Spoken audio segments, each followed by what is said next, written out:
Saudari, saudaraku, dimanapun Anda berada, bertemu kembali dengan saya, Romo Tino SSCC, di dalam catatan peziarah.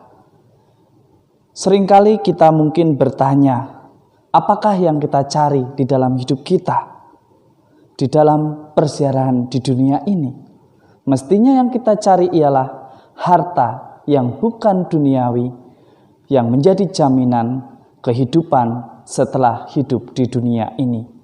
Sebelum kita mendengarkan permenungan dari catatan peziarah, marilah kita membuat tanda kemenangan Kristus. Dalam nama Bapa dan Putera dan Roh Kudus. Amin. Allah, Engkaulah pelindung bagi kami yang berharap kepadamu. Tanpa Engkau tiada suatu pun yang baik, tiada suatu pun yang kudus. Jadikanlah kami anak-anak-Mu yang mampu mendengarkan apa yang menjadi rencana-Mu atas hidup kami, sehingga kerajaan-Mu semakin dimuliakan di dalam hidup kami. Demi Kristus pengantara kami. Amin. Saudari-saudaraku dimanapun Anda berada, selamat pagi, Tuhan memberkati kita semua, dan selamat hari Minggu. Di dalam permenungan hari ini sangat menarik untuk kita refleksikan. Di dalam kitab pertama Raja-Raja, kita mendengarkan bagaimana Salomo meminta sesuatu kepada Tuhan. Salomo sama sekali tidak meminta harta duniawi, kekayaan ataupun kekuasaan. Yang ia minta ialah kebijaksanaan. Ini adalah teladan dari Raja Salomo yang bisa kita teladani. Ketika ada kesempatan, Salomo tidak menggunakan kesempatan itu untuk berfoya-foya. Salomo tidak menggunakan kesempatan itu untuk menguasai orang lain. Salomo memiliki kesempatan itu bukan untuk menumpuk kekayaan demi kepentingan dirinya sendiri, tetapi ia berpikir untuk banyak orang, untuk mereka yang dilayani, agar ia bertindak bijaksana di dalam pelayanan. Ini menjadi sangat menarik bagi kita jika masing-masing dari kita orang beriman selalu meminta kebijaksanaan di dalam hidup sehingga kita tidak salah pilih, tidak salah mengambil langkah. Mari kita koreksi.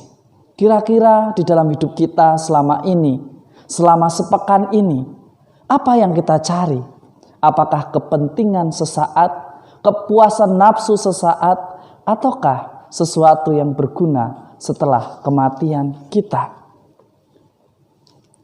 Di dalam bacaan yang kedua, kita bersama-sama diajak oleh Paulus untuk merenungkan bahwa sudah sejak semula Allah memanggil kita hidup bersamanya.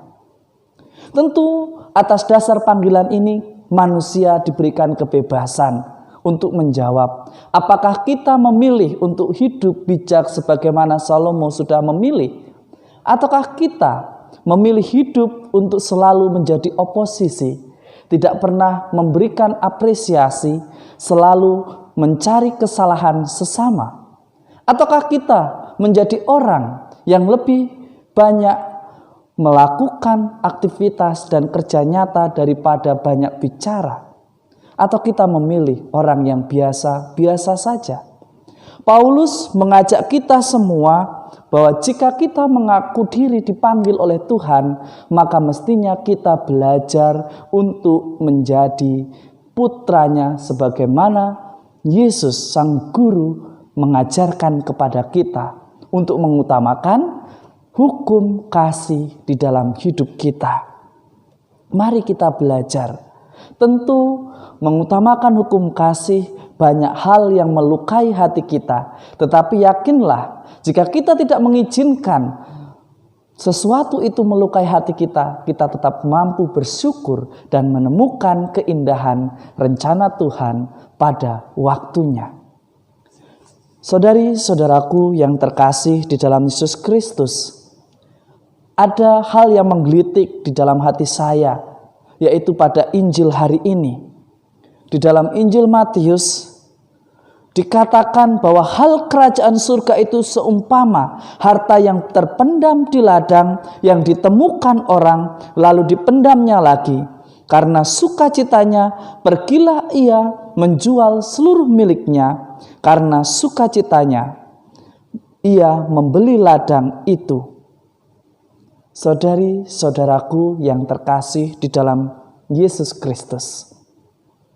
Jika kita menemukan sesuatu yang berharga, maka mestinya kita seperti orang yang menemukan harta terpendam di ladang itu, lalu pergi menjual harta miliknya untuk membeli ladang itu, maka hatinya dengan penuh sukacita.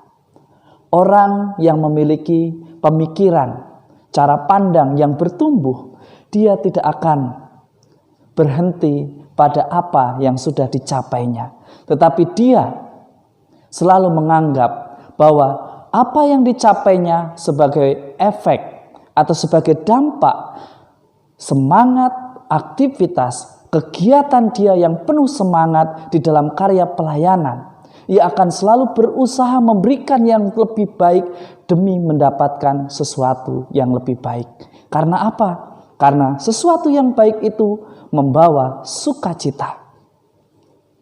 Harta surgawi itu seperti itu. Sesuatu yang tinggi, sesuatu yang membuat kita bahagia, sesuatu yang membuat kita sukacita. Hal sederhana, meskipun kita banyak berkorban, meskipun kita banyak membuang uang, membuang hadiah secara cuma-cuma, jika itu diberikan kepada orang yang paling kita cintai, bukan pengorbanan itu yang kita hitung, tetapi rasa sukacita karena kita bisa membahagiakan orang yang kita cintai. Maka sangat penting di dalam hidup kita sadar diri, kita mawas diri. Sebenarnya apa sih yang dicari di dalam hidup ini? Intinya dari bacaan ini mengajak kita merenungkan, merefleksikan. Kira-kira apa sih yang kita cari? Mestinya bukan harta duniawi, karena harta duniawi tidak akan pernah kita bawa sampai pada kematian. Karena setelah kematian, semuanya yang dihitung adalah kebaikan, kesetiaan, yang mungkin seringkali kita lupakan. Saudari-saudaraku yang terkasih, mari jangan takut untuk mengumpulkan harta yang bukan duniawi. Mari kita belajar untuk bersyukur atas karunia yang begitu indah yang Tuhan berikan kepada kita. Janganlah mengumpulkan harta yang fana, yang bisa diambil setiap saat. Tetapi marilah kita mencari kebahagiaan yang kekal, sukacita yang kekal, yakni dengan cara menanggapi ya panggilan Allah. Meminta kebijaksanaan sebagaimana Salomo berikan teladannya bagi kita. Mari kita belajar untuk mendengarkan apa kata hati kita dan bukan apa kata mulut kita, apa yang kita lihat. Mari biarkan hati kita berbicara, biarkan Tuhan mendampingi kita sehingga kita bijaksana di dalam memutuskan segala perkara di dalam persiaran hidup kita. Tuhan memberkati kita semua dalam nama Bapa dan Putera dan Roh Kudus. Amin.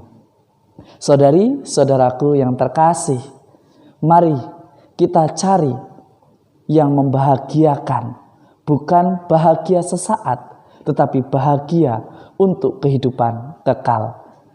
Mulai dari keluarga kita, komunitas kita, gereja, dan masyarakat. Kita mulai mengawali semuanya dengan penuh cinta dan ketulusan di dalam karya dan aktivitas kita. Maka kita pun akan bersyukur dan bersukacita. Selamat hari Minggu, selamat beraktivitas, Tuhan memberkati. Amin.